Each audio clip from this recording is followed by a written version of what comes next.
Welcome to the deep dive.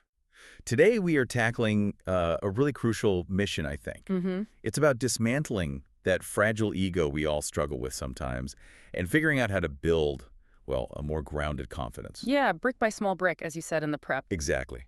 And we've got quite a stack of sources today. People like Tolstoy, Robert Greene. Even practical folks like golf instructor Bob Tosky and modern thinkers like Simon Sinek. So a good mix. A real mix. Let's jump right in with the core problem, the conflict. Why do we suffer so much around this stuff? Well, Tolstoy kind of nails it, doesn't he? He really does.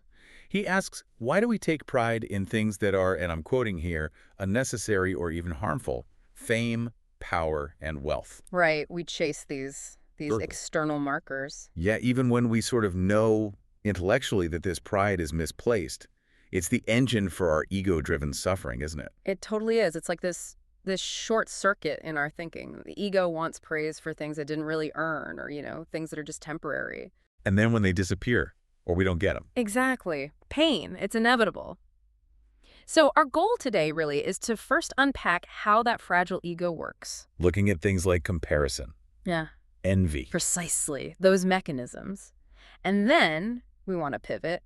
Look at the building blocks for real self-worth. Okay.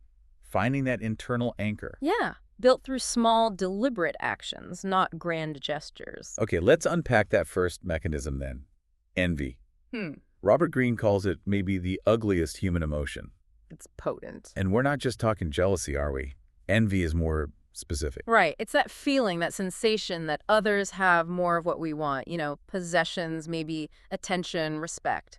It sounds insidious, like you said, because it forces you to look inward. Yeah, and here's a really fascinating part Greene points out. It's a paradox. Okay. To actually feel envy, you first have to admit something really painful to yourself, privately. Oh, jeez. That you are, in some way you value, inferior to that other person. Oof. Okay.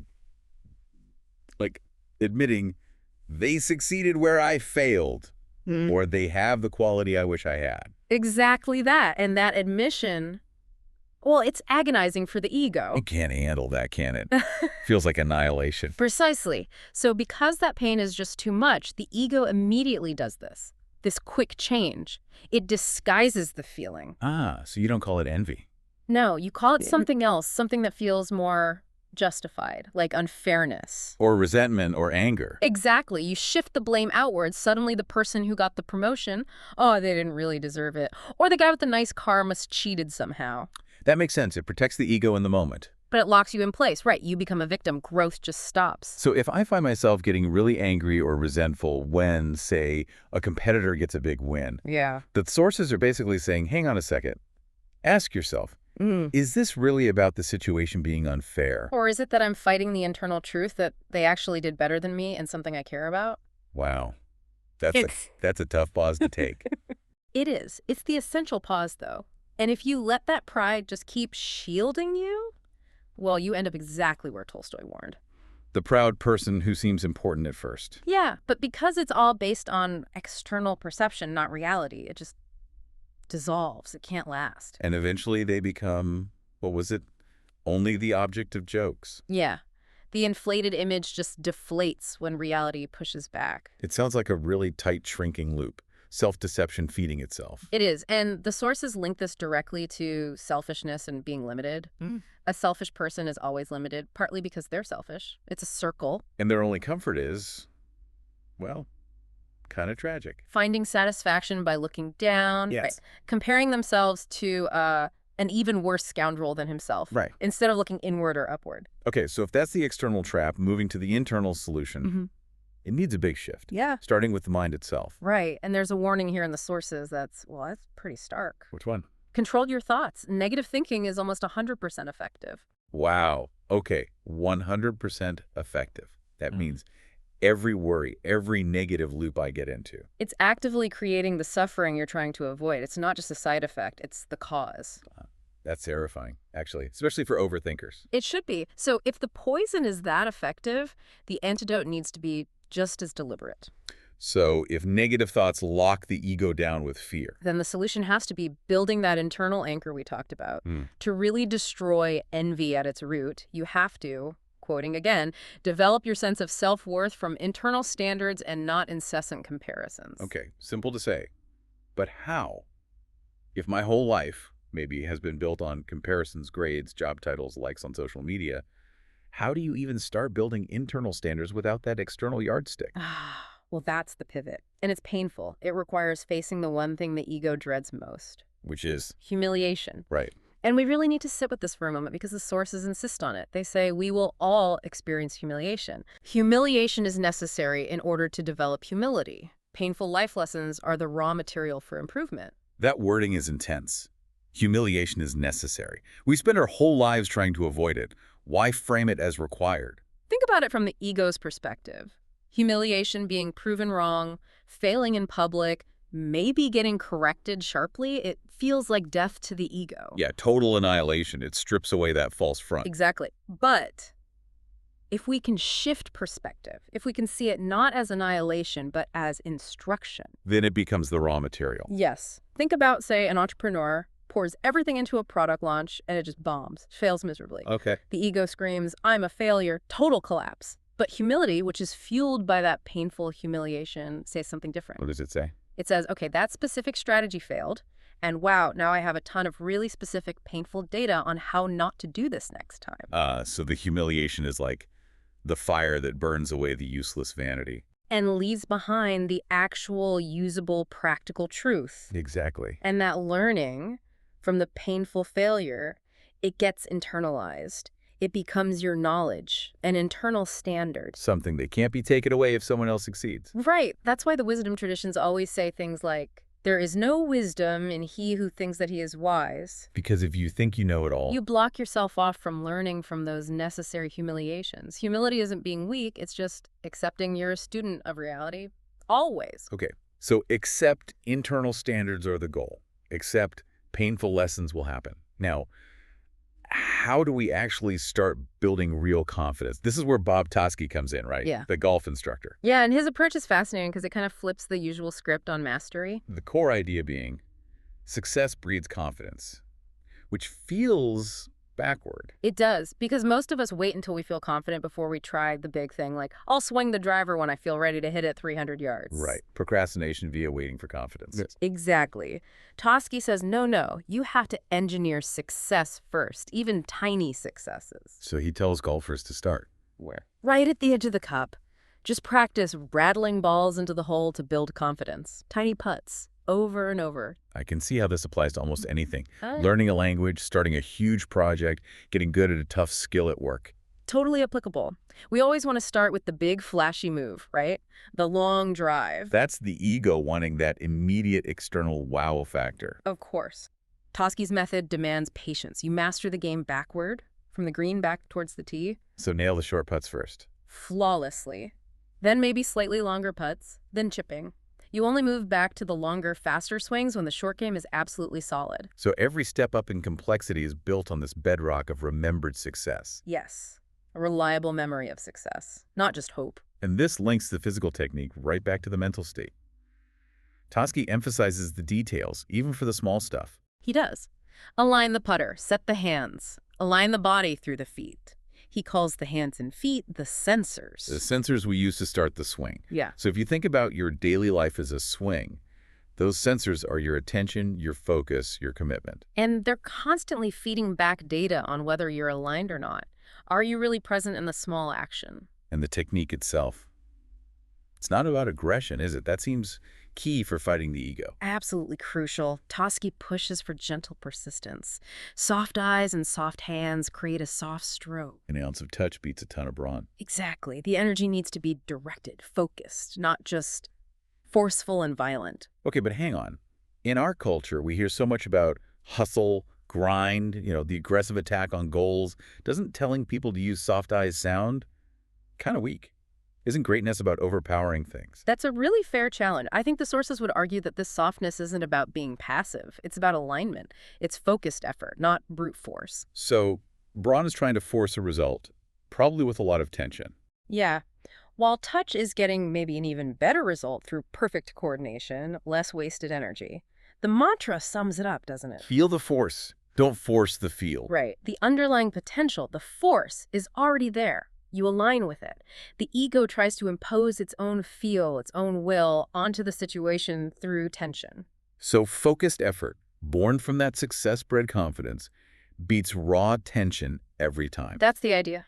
It really boils down to incrementalism, doesn't it? Like that great Spanish saying you found, más vale algo que nada. Something is better than nothing. Just get the ball rolling, even if it's just that tiny putt rattling into the cup. Yeah.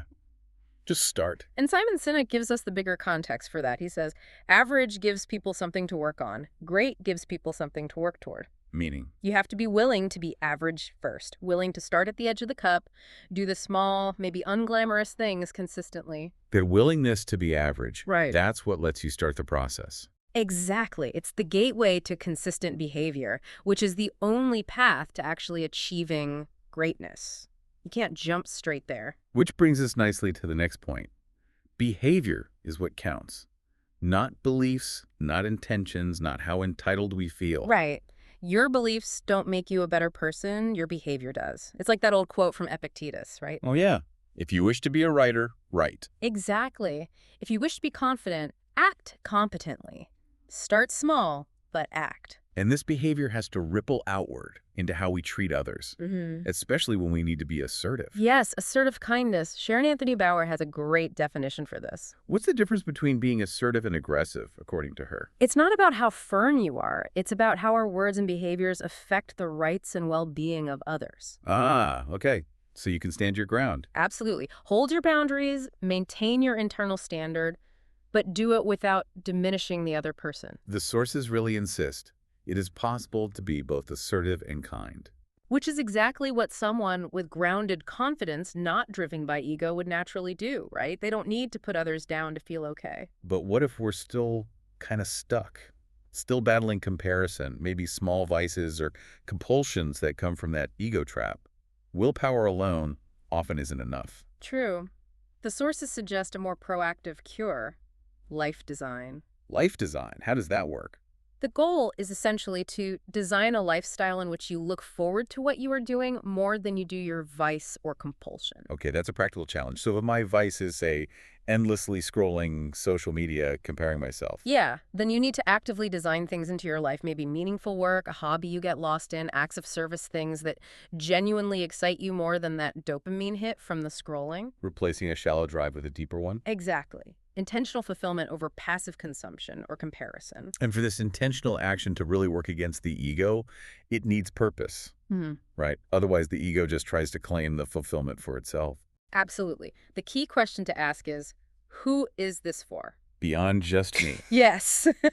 Is it for mi familia, for humanity, for Mama Tierra, Mother Earth?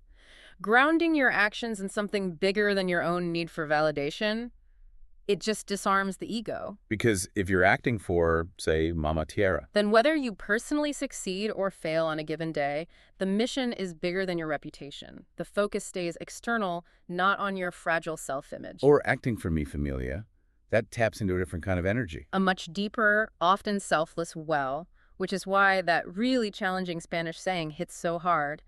Ama quien no te ama is responde a quien no te ama. Love those who don't love you, respond to those who don't call you. That's demanding. It's demanding radical fullness, isn't it?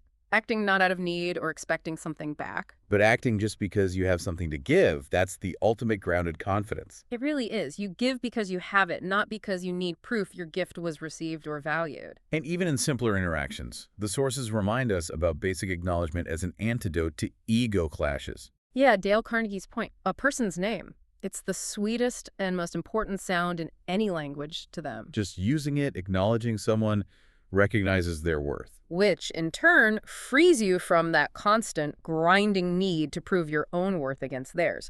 It short-circuits the comparison game. We all just want to be understood, acknowledged, loved. Simple stuff, really. So let's try to wrap this up for the listener. We started with Tolstoy being frustrated about pride in wealth and fame. Right. Move through Green's analysis of envy's self-deception. And landed with Bob Tosky teaching us golf, basically, from the hole backwards. Yeah. It's quite a journey. And the takeaway seems to be that moving from that fragile ego to grounded wisdom, it's daily work, it's effort. Like Michael Jordan said, you have to earn your leadership every day. It's not a one-time fix. Because history keeps rhyming, as Mark Twain supposedly said. These ego traps repeat. So we have to keep checking our internal anchors. Building real confidence involves risk. It involves those small failures Tosti talked about, which is why we need to keep asking ourselves that tough question from the sources. What am I missing by choosing to worry or be afraid? Exactly, because Uh, that fear, that worry, it's the ego talking, and it's precisely what stops us from taking the small steps, the short putts. the very actions that would build the genuine confidence we actually want. It's a frustrating loop if you don't see it. So the path isn't some grand final achievement. It's this ongoing practice, isn't it? Aligning our internal standards. Developing that self-worth internally. Other actual actions. Yeah. Using those soft hands, starting small, being willing to be average on the way to great. Choosing internal reality over external vanity day by day. Okay, so that leads us to a final thought for you, the listener, to take away and chew on.